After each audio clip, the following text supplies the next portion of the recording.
안녕하십니까? 법무원 평안의 득공이 변호사 최봉균입니다. 여러분, 혹시 강제추행이라는 범죄가 정확히 무엇인지 아십니까? 단순히 술자리에서 장난처럼 신체를 만지는 것도 강제추행이 될 수 있다는 사실 알고 계셨습니까? 오늘은 강제추행이 어떤 범죄인지, 초범이라면 어떻게 대응해야 하는지, 그리고 미성년자의 경우 어떤 차이가 있는지 하나하나 자세히 설명드려 보겠습니다. 변호사님, 일단 시작 전에 정확히 강제추행이란 무엇인지 설명 부탁드리겠습니다.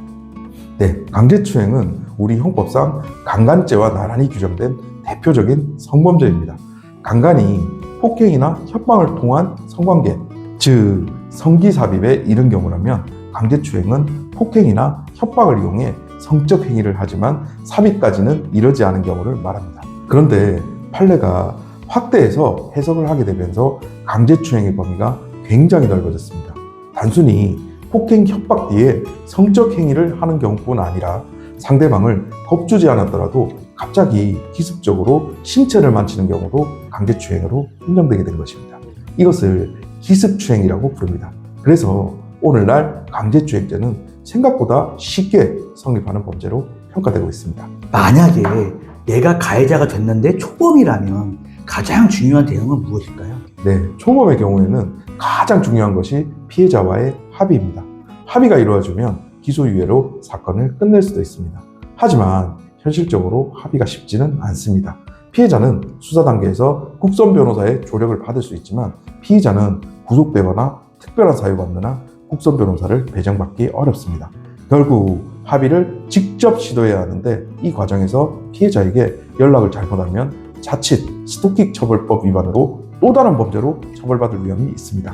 따라서 반드시 변호사를 선임해 합의를 진행하는 것이 가장 안전하고 실제로 합의 성사 가능성도 훨씬 높습니다. 합의가 굉장히 중요할 것 같은데 만약에 합의가 안 된다면 그때는 어떻게 해야 하나요? 네, 합의가 이루어지지 않았다면 이제는 정상 창작을 위한 방어 전략이 필요합니다.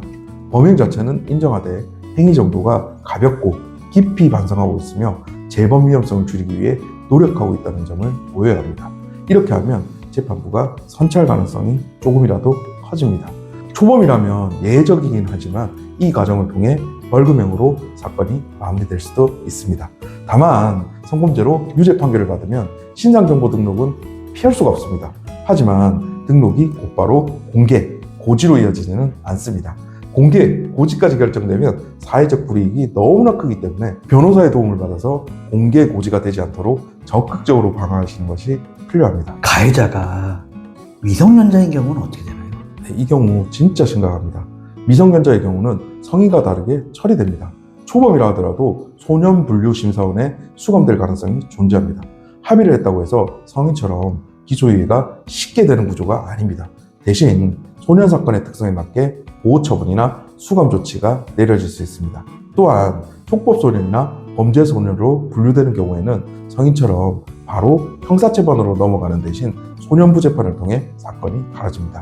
따라서 미성년자의 경우에는 성인사건과는 전혀 다른 관점에서 대응 전략을 세우셔야 합니다. 네, 지금까지 말씀드린 걸 좀 정리해보자면 강제추행죄는 그 범위가 매우 넓고 초범이라도 결코 가볍게 볼 수 없는 심각한 범죄입니다. 합의가 된다면 기소유예로 끝날 가능성이 높지만 합의가 어렵다면 정상참작으로 형량을 최대한 낮추는 것이 현실적인 방법입니다. 무엇보다 피해자의 감정이 크게 작용하는 사건이기 때문에 반드시 변호사의 조력을 받아 대응하는 것이 현명합니다. 여러분의 한순간의 선택이 평생의 결과로 이어질 수 있다는 점 꼭 기억하시기 바랍니다. 감사합니다.